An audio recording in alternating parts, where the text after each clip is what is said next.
Good morning, students. Today we are going to study about new social and political groups. We'll be studying the changes took place between 780 and 1750 at different moments in the period. New technology and appearance like the Persian wheel in irrigation, the spinning wheel in weaving, and firearms in combat. New foods and new beverages arrived in the subcontinent. Potato, corn, chilies, tea, and coffee. New things came forward. Due to greater mobility, new groups emerged in this period. Mobility means population increased. One such group was that of the Rajputs, which derived their origin from the Rajputras. The term was used for the Kshatriyas, caste, warriors, and included rulers. So, students, you understand the word Rajput was used for Kshatriya caste. Warriors, they were fighters, they were fighting for the country. Chieftains, commanders, and soldiers of monarchs all over the subcontinent. So, the Rajputs were known for their warrior, soldiers, commanders all over the subcontinents throughout the country. With them, the other groups which emerged were Marathas, Sikhs, Ahoms, Jats, and Kshatriyas. With a gradual deforestation, land was reclaimed for cultivation. It led to the changes in habit of forest dwellers. They become peasants and part of the large complex society. Some peasants had more land, more cattle, and other participated in artisanal activities. All the peasants had to pay taxes to the local lords. Now, one group of people who became important, this was the Rajputs, a name derived from the Rajputra, the son of ruler between the 8th and the 14th centuries. The term was applied to more generally to a large group of warriors who claimed Kshatriya's caste and other groups of people such as merchants, Sikhs, Jats, Ahoms, Kshatriyas, a caste of scribes and secretaries also used the opportunities of the age to become politically important.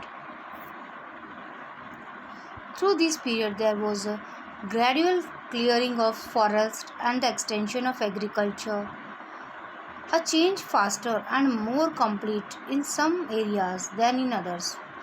Changes in the habit forced many forest dwellers to migrate other states and started tilling the land and become peasants. Now, these new peasant groups gradually began to be influenced by regional markets, chieftains, priests, monasteries, and temples. They become a part of large complex societies and were required to pay the taxes and offer goods and services to local lords. As a result, significant economic and social differences emerged among the peasants. Some possessed more productive land, others also kept the cattle, and some combined artisanal work with agriculture activity during the lean season. As the society became more differentiated, people were grouped into jatis or subcaste and ranked on the basis of their background and their occupations. Ranks were not fixed permanently and varied according to the power, influence, and resources controlled by the members of jatis. The status of the same jati could vary from area to area. Jatis framed their own rules and regulations to manage the conduct of their members.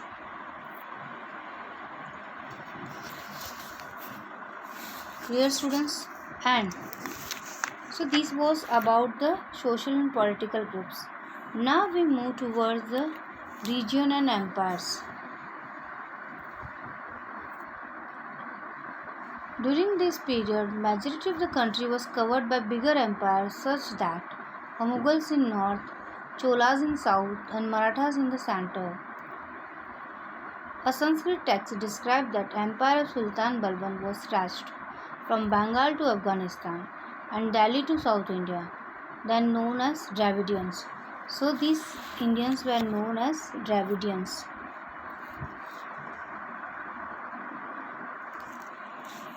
The period from 8th to 18th centuries associated with the regional developments, ruling dynasties, conflicts between states, etc. The character of regions had already considerably, although they retained their distinctive character. The regions were influenced by the development in other regions of the subcontinent. The decline of the Mughal Empire in the 18th century witnessed the emergence of independent rulers, once again trying to assert their power and autonomy. Now, when the Mughal Empire declined in the 18th century, it led to the re-emergence of regional states.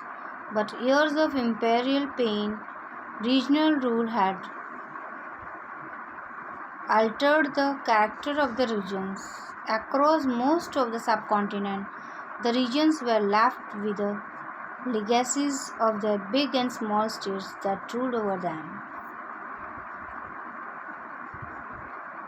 And this was apparent in the emergence of new, distinct, and shared traditions in the realms of governance, the management of the economy, allied culture, and language. Through the 1,000 years between 700 and 750, the character of the different regions did not grow in isolation. These regions feel the impact of larger regional force of the integration without ever losing their distinctiveness. And the period between 8th to 18th century associated with the regional developments, ruling dynasties. The characterization had altered considerably. Although they retained their distinct character, the regions were influenced by the development of other regions of the subcontinent. Dear students, so this was about the region and empires. Now we move towards the evolution of new religion.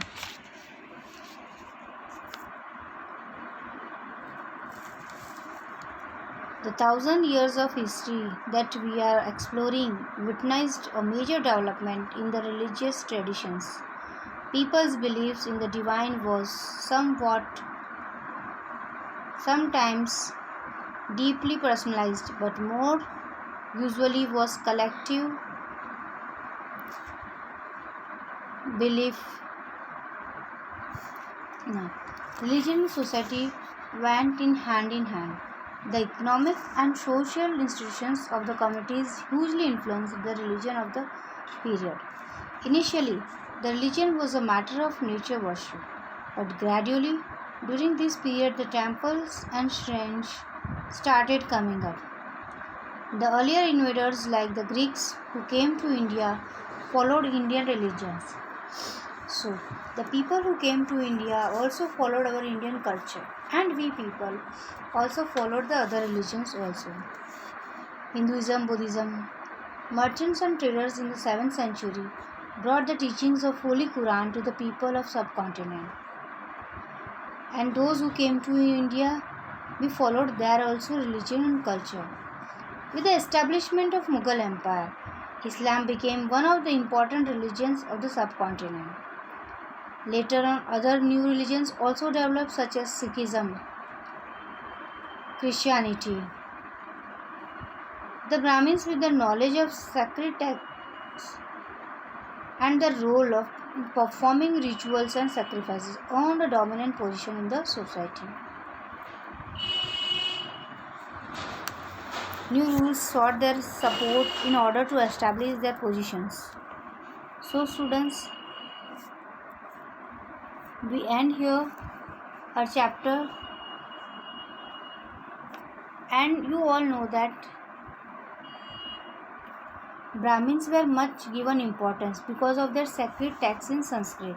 As Sanskrit was known and learned by Brahmins, no other people were able to understand. So this is about the how new religion got the importance. Clear, students? So the chapter we end here.